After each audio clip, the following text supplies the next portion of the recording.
உணவு அப்படின்னு வரும்போது நம்ம எல்லாரும் வெறும் சாப்பாடை மட்டும்தான் பார்க்கறோம். அரிசி நல்லதா, பாரம்பரிய அரிசி நல்லதா, கோதுமை நல்லதா, கிழங்கு வகைகள் நல்லதா, உலர்ந்த பழங்கள் நல்லதாங்கிறது தான் நம்மளோட கேள்விகள் இருக்கு. ஆனா ஆயுர்வேதம் அடிப்படையான 5 விஷயங்களை உணவை நாம் எதுவென்று நிர்ணயிப்பதற்கு முன்பு கவனமாக பார்த்து கொள்ள சொல்கிறது. அப்படின்னா என்ன? அதனாலதான் நம்ம பழமொழி சொல்லுவாங்க, ஒரே ஒரு வேளை உணவு சாப்பிட்டால் அவர் யோகி, 2 வேளை அல்லது அதற்கு மேலே சாப்பிட்டா அவர் போகி, 3 வேளை சாப்பிட்டா ரோகி. அப்படின்னா உணவு எப்படி சாப்பிடணும்? நம்ம யோகி கிடையாது. அதனால ஃபஸ்ட்டு நம்ம செய்ய வேண்டியது நிறைய சாப்பிட்றோமா குறைவாக சாப்பிட்றோமான்னு இல்லை, என்ன சாப்பிட்றோங்கிறது கூட கிடையாது. ஆனால் இன்னைக்கு நம்மலாம் அவசர கதியில் 5 நிமிடம் 3 நிமிடம் 10 நிமிடம் பேசிக்கொண்டே சாப்பிடுவது, டிவி பார்த்து கொண்டே சாப்பிடுவது, மொபைலில் வீடியோ பார்த்து கொண்டே சாப்பிடுவதுன்னு சாப்பிட்ற உணவுடைய சுவை என்னன்னு கூட தெரியாத ஒரு நிலையில் அவ்வளவு சிந்தனையற்ற ஒரு வாழ்க்கையில் நம்ம இருக்கும்போது அமிர்தத்தை நாம் சாப்பிட்டாலும் கூட நம்மால் ஆரோக்கியமாக இருக்கும். இந்த காலத்தான் பார்த்தீங்கன்னா நம்ம உடம்புல வீட்டில் இருக்கவங்களுக்கு ஏற்றாற் போல உணவே மருந்துங்கிற அடிப்படையில் அறுசுவை உணவு இருக்கு. அறுசுவை உணவுனா இன்னைக்கு விருந்துக்கு தான் போகணுங்கிற அளவுக்கு நம்ம மனநிலை மாறி, ஞாயிறு வந்தாலே வெளியில் போல் சாப்பிடுகின்ற ஒரு வழக்கத்தை வச்சிருக்காங்க. அதே போல ஞாயிறு வந்தாலே அசைவம் சாப்பிடுகின்ற வழக்கத்தையும் வைத்திருக்கக்கூடிய குடும்பங்களை நாம் பார்க்கிறோம். முறுக்கு செய்கிறோன்னு வச்சுங்களேன், அதோட ஆயுட்காலம் எவ்வளவு? மேக்ஸிமம் 7 நாட்கள். ஆனால் இன்றைக்கு நீங்கள் கடையில் பாக்கெட்டில் வச்சுருக்கக்கூடிய உணவை பார்த்தீங்கன்னா 6 மாதங்கள் கெடாது அப்படின்னு போட்டிருப்பாங்க. எப்படி 6 மாதங்கள் கெடாமல் இருக்கும்? அப்போ அது கெடாமல் இருக்கிறதுக்கு சேர்க்கக்கூடிய வேதியியல் பொருட்களை, கெமிக்கல்ஸை சேர்க்கும் போது அது கெடாமல் இருக்கும்.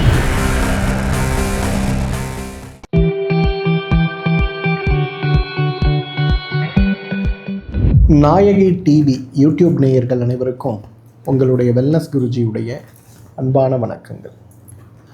ஆரோக்கியமான வாழ்க்கை, இது நம்ம அனைவருக்குமே நம்முடைய வாழ்வியல் குறிக்கோளாகவே இருக்கிறத பார்க்கணும். அதே நேரத்தில் நிறைய நோய்களால் நாம் நோய்வாய்ப்படும் போது அந்த நோய்களை குணமாக்க வேண்டும் அப்படிங்கிற நம்மளோட முயற்சி வெறும் மருந்துகள் சார்ந்த முயற்சிகளாக இருக்கிறதுனால சின்ன சின்ன நோய்கள் கூட, சுலபமாக தீர்க்கக்கூடிய நோய்கள் கூட தீர்க்க முடியாத நாட்பட்ட நோய்களாக மாறி நம்மை சிரமப்படுத்துறத பார்க்கணும். அப்போ நோயற்ற வாழ்க்கைக்கு நம்ம என்ன செய்யணும்? நோயற்ற வாழ்க்கைக்கு ஆயுர்வேதத்துடைய 7 தூண்கள். இந்த 7 தூண்கள் எவ்வளவு பலமாக இருக்கிறதோ அந்த அளவுக்கு நமக்கு நோயற்ற வாழ்க்கையும், தீர்க்க முடியாத நோய் கர்ம வினைகளால் ஏற்படுகின்ற நோய்களாக இருந்தாலும் கூட அந்த நோயுடைய சிரமங்களை குறைத்து ஒரு ஆரோக்கிய வாழ்க்கை நாம் வாழ முடியும். அது என்ன 7 தூண்கள்?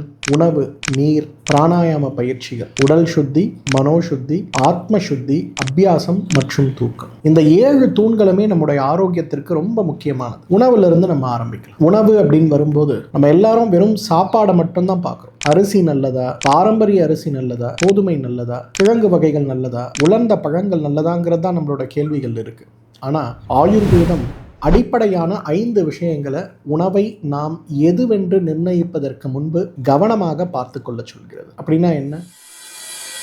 முதலாவது, உணவு சாப்பிடுகின்ற நேரம். இப்பெல்லாம் நம்மளோட லைஃப் ஸ்டைல் எப்படி மாறிப்போச்சு? காலையில் எழுந்தவுடன் ஒரு தேநீர் அல்லது காஃபி, திருப்பி 8:30 மணிக்கு ஒரு காலை உணவு, திருப்பி 11 மணிக்கு ஒரு காஃபி அல்லது தேநீர் அல்லது ஜூஸ், திருப்பி மதிய உணவு, திருப்பி மாலை ஒரு சிற்றுண்டி அல்லது தேநீர், திருப்பி இரவு உணவு, முடிஞ்சா ராத்திரி படுக்கிறதுக்கு முன்னாடி பழங்கள் அல்லது கொஞ்சம் ஸ்நாக்ஸ். அப்போ ஒவ்வொரு 2 மணி நேரத்துக்கும் ஒரு முறை, 3 மணி நேரத்துக்கு ஒரு முறை ஏதேனும் ஒரு உணவு வயிற்றுக்குள்ள போயிட்டே இருக்குன்னா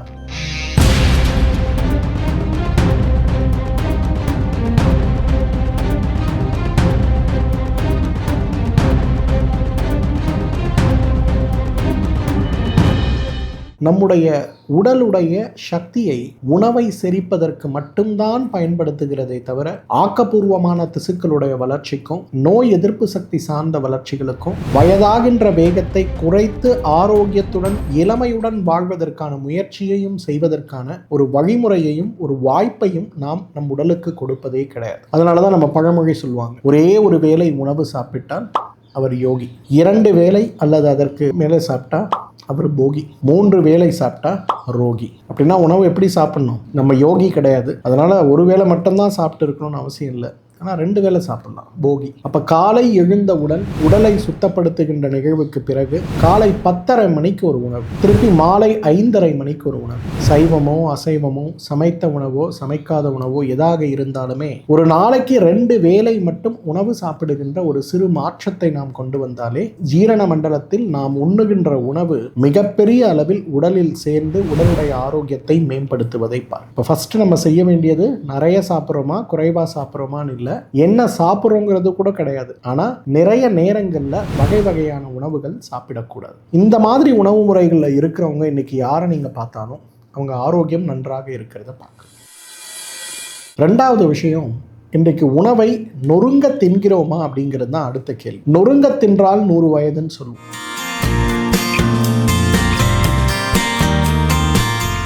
இன்னைக்கு நம்மெல்லாம் அவசர கதியில் 5 நிமிடம் 3 நிமிடம் 10 நிமிடம் பேசிக்கொண்டே சாப்பிடுவது, டிவி பார்த்து கொண்டே சாப்பிடுவது, மொபைலில் வீடியோ பார்த்து கொண்டே சாப்பிடுவதுன்னு சாப்பிட்ற உணவுடைய சுவை என்னன்னு கூட தெரியாத ஒரு நிலையில் இருக்கு. எனக்கே கூட சில நேரங்களில் சந்தேகம் வரும். ஒரு காஃபியோ டீயோ ஏதோ ஒன்று கொடுப்பாங்க, அப்புறம் வந்து கேட்பாங்க காஃபி நல்லா இருந்ததா அப்படிம்பாங்க. இப்போ நானே யோசிப்பேன், என்ன இது நான் கொடுத்தது காஃபியா டீயா தெரியலையே. அவ்வளவு சிந்தனையற்ற ஒரு வாழ்க்கையில் நம்ம இருக்கும்போது இந்த நாக்கு வந்து ரொம்ப ஒரு மிகப்பெரிய உறுப்பு. நீங்கள் சாப்பிட்ற உணவுடைய சுவை உங்கள் நாக்கில் படும்போது கசப்பாக இருந்தால் கணையம் ஒரு அமிலத்தை உருவாகும், இனிப்பாக இருந்தால் ஒரு அமிலத்தை உருவாகும். அப்போ சுவையற்று நாம் சாப்பிடும்போது, நினைவற்று நாம் சாப்பிடும்போது நமக்கு ஜீரண மண்டல நோய்கள் தான் அதிகமாகுமே தவிர அமிர்தத்தை நாம் சாப்பிட்டாலும் கூட நம்மால் ஆரோக்கியமாக இருக்க முடியாது. அப்போ சுவையை உணர்ந்து நீங்கள் சாப்பிடணும்னா நன்றாக மென்று சாப்பிடக்கூடிய ஒரு பழக்கத்தை கொண்டு வரும்.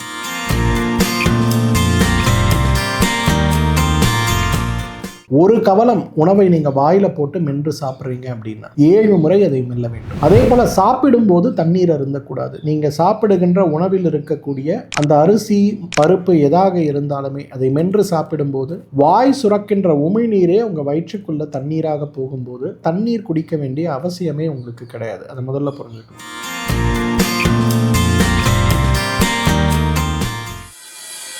3வது, எப்படி வந்து உணவு சாப்பிடுகின்ற வேலைகளும் மென்று சாப்பிடுவது முக்கியமோ அதே போல உணவு முடிந்த அளவுக்கு அறுசுவை உணவாக இருப்பது ரொம்ப முக்கியம். அறுசுவை உணவுனா என்ன? இன்னைக்கு அறுசுவைனா என்னன்னு நம்ம எத்தனை பேருக்கு தெரியும்? இன்றைக்கு துவர்ப்புனா என்னன்னு தெரியுமா? கசப்பு நம்ம எல்லாருக்கும் தெரியும், இனிப்பு தெரியும், உப்பு தெரியும், புளிப்பு தெரியும், காரம் தெரியும். ஸோ பெரும்பாலும் துவர்ப்பை பற்றி நாம் கவலைப்படுவதே கிடையாது. ஆனால் துவர்ப்பு தான் இன்றைக்கு பித்தத்தை குறைத்து ரத்த உற்பத்தியை அதிகரிக்கக்கூடிய மிகப்பெரிய ஒரு சுவை. அந்த காலத்தில் பார்த்தீங்கன்னா நம்ம உடம்புல வீட்டில் இருக்கவங்களுக்கு ஏற்றாற் போல உணவே மருந்துங்கிற அடிப்படையில் அறுசுவை உணவு இருக்கு. அறுசுவை உணவுனா இன்னைக்கு விருந்துக்கு தான் போகணுங்கிற அளவுக்கு நம்ம மனநிலை மாறிவிட்டு, துவையல் மிகச்சிறந்த உணவு, அவியல் மிகச்சிறந்த உணவு, இதெல்லாம் நம்ம இப்ப செய்யறது கூட யாரும் கிடையாது. ஒரு குக்கர், 4 பருப்பு, 2 காய், கருவேப்பிலை, கொத்தமல்லி, இஞ்சி எல்லாம் போட்டு 4 விசில், அதுதான் மதிய உணவு, இரவு உணவு எல்லாமே. அப்ப உணவு ஆரோக்கியமற்றதாக மாறும்போது, சுவையற்றதாக மாறும்போது உடம்புல எப்படி ஆரோக்கியத்தை நம்ம எதிர்பார்க்க முடியும்? முதல்ல அட்லீஸ்ட் நம்மலாம் இன்றைக்கு பெரும்பாலான வீடுகளில் நான் பார்க்குறேன், ஞாயிறு வந்தாலே வெளியில் போல் சாப்பிடுகின்ற ஒரு வழக்கத்தை வச்சிருக்காங்க. அதே போல ஞாயிறு வந்தாலே அசைவம் சாப்பிடுகின்ற வழக்கத்தையும் வைத்திருக்கக்கூடிய குடும்பங்களை நாம் பார்க்கலாம். ஆனா ஒரு மாறுதலுக்கு ஒரு 3 மாத காலம் அறுசுவை உணவு, துவையல்னா என்ன, அவியல்னா என்ன, மசியல்னா என்ன, கூட்டுனா என்ன, பொரியல்னா என்ன, அறுசுவையாக விருந்தாக நாம் சாப்பிடுகின்ற உணவை ஆரோக்கியமானதாக கீரை முதல் கொண்டு தண்ணீர் காய்கறிகள் வரை சேர்த்து அதை உணவாக சாப்பிடுகின்ற ஒரு மாற்றத்தை செஞ்சு பாருங்களேன். நிச்சயமா அந்த 3 மாசத்துல வீட்டில் இருக்கவங்க யாரும் சிக்காக மாட்டீங்க. மாசத்துக்கு ஒரு முறை டாக்டர் கிட்ட போய் சளி இருமலுக்கு மருந்து கொடுக்கறதுல இருந்து 3 மாசத்துக்கு ஒரு முறை வயிற்று வலி அல்சர் நோயினால போய் மருந்து சாப்பிட்றதுல இருந்து எல்லாமே குறையறதை நம்ம பார்க்கலாம். ஸோ சாப்பிடக்கூடிய உணவு அறுசுவை உணவாக இருக்க வேண்டியது ரொம்ப ரொம்ப அவசியம். 4 மிக மிக முக்கியமானது, இன்றைக்கு வெளி உணவுகளையும் எண்ணெய் பலகாரங்களையும் பாக்கெட்டுகளில் அடைத்து வைக்கக்கூடிய பதப்படுத்தப்பட்ட உணவுகளையும் தவிர்க்க வேண்டும். ஏன் அப்படின்னு ஒரு கேள்வி கேட்பாங்க எல்லாரும்.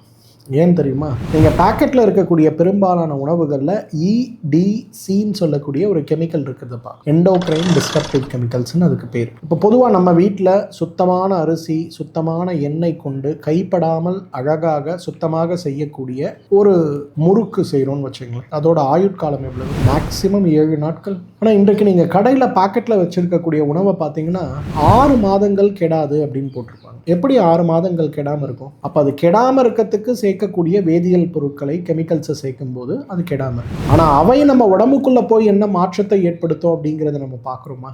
இல்லை. அது நமக்கு மிகுந்த சிரமத்தை உருவாக்குங்கிறதுனால உணவே மருந்து நமக்கு வரும்போது இந்த பதப்படுத்தப்பட்ட உணவுகளை தவிர்ப்பது அப்படிங்கிறது ரொம்ப ரொம்ப அவசியம். 5வது ரொம்ப முக்கியமானது, பசிக்கவில்லை என்றால் வயிற்றுக்குள் திணிப்பதை நாம் நிறுத்த வேண்டும். பொதுவாக என்னுடைய உணவு முறை பார்த்தீங்கன்னா ஒரு நாளைக்கு 2 வேளை அல்லது ஒரு நாளைக்கு 1 வேளை தான் என்னோட உணவு முறை இருக்கும். அப்போ என்னுடைய உணவில் ஒரு வேளை உணவு அப்படிங்கிறது நான் வரும்போது நடுவில் எந்த உணவும் எந்த விருந்தினரும் யார் வந்தாலும் சரி, காஃபி குடிக்கிறது கூட, டீ குடிக்கிறது கூட, சிற்றுண்டிகள் சாப்பிடுவது கூட நான் சாப்பிட மாட்டேன். பொதுவாக ஒரு பிரதோஷம், 14ஆம் நாள், அமாவாசை அல்லது பௌர்ணமி, 72 மணி நேர உபவாசம் அப்படிங்கிறது 20 வருஷமாக நான் செஞ்சு வந்திருக்கக்கூடிய ஒரு சின்ன ஒரு முயற்சி ஆன்மீக பாதைக்காக. அப்போ இந்த 3 நாட்கள் என்னுடைய உணவு என்னன்னு பார்த்தீங்கன்னா 3 லிட்டர் தண்ணி தான். அது தவிர வேறு எதுவுமே இருக்காது. இதனால என்ன பலனை நான் அடைகிறேன் அப்படின்னு பார்த்தீங்கன்னா, ஒரு நாளைக்கு 20 மணி நேரம் என்னால் வேலை செய்ய முடியும். 2008ஆம் ஆண்டுக்கு பிறகு இன்றைக்கு 2025 ஆச்சு. இதுவரையிலும் விடுமுறை அப்படிங்கிறது நான் எடுத்தேன். என்னோட தினம் தொடங்குறது காலையில் 3 மணி, என்னுடைய தினம் முடியறது இரவு 11 மணி. எல்லாருமே என்கிட்ட கேட்பாங்க, எப்படி உன்னால் ஒர்க் பண்ணுது, எப்படி நான் ஸ்டாப்பாக ஒர்க் பண்ணுற, உனக்கு போர் அடிக்கலையா, உடம்புக்கு எப்படி எனர்ஜி கிடைக்குது? ஆனால் 15 நாட்களுக்கு ஒரு முறை இந்த 3 நாட்களுடைய உபவாசம் அப்படிங்கிறது இன்றைக்கு வரையிலும் இறைவன் அருள், என்னுடைய பெற்றோர்களுடைய அனுகிரகம், இன்றைக்கு என் உடம்பில் எந்த விதமான நோயுமே கிடையாது.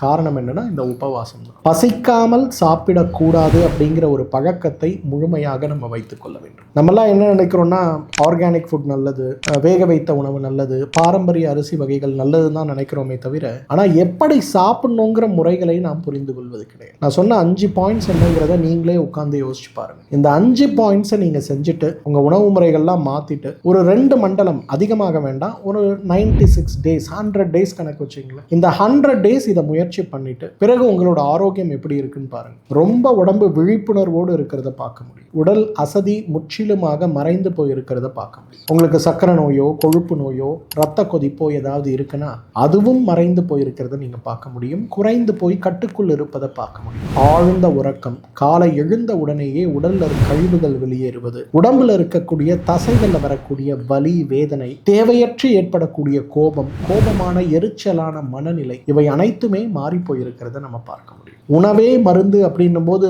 அந்த இடத்துல வெறும் உணவு மட்டும் மருந்தாவது கிடையாது. அந்த இடத்துல எப்படி சாப்பிடுகிறோம், என்ன சாப்பிடுங்கிறோம் அப்படிங்கிறத விட எப்படி சாப்பிடுகிறோம் அப்படிங்கிறது தான் மிகப்பெரிய அளவு மருந்தாகிறது. இந்த தத்துவத்தின்படி, இந்த கொள்கைகள் படி நம்முடைய வாழ்வியல் முறைகளை நாம் மாற்றி உணவு முறைகள் மேல் நமக்கு இருக்கக்கூடிய கவனத்தை வெறும் உணவில் மட்டுமல்லாது நம்முடைய பழக்க வழக்கத்திலும் நல்ல மாற்றங்களை கொண்டு வர முடியும்னா நம்மாலும் ஆயுள் முழுவதும் ஆரோக்கியமாக வாழ்ந்திட முடியும். மீண்டும் மற்றொரு முறை உங்களை சந்திக்கிறேன். அதுவரை உங்களிடமிருந்து விடைபெறுவது உங்களுடைய வெல்னஸ் குருஜி. நன்றி, வணக்கம்.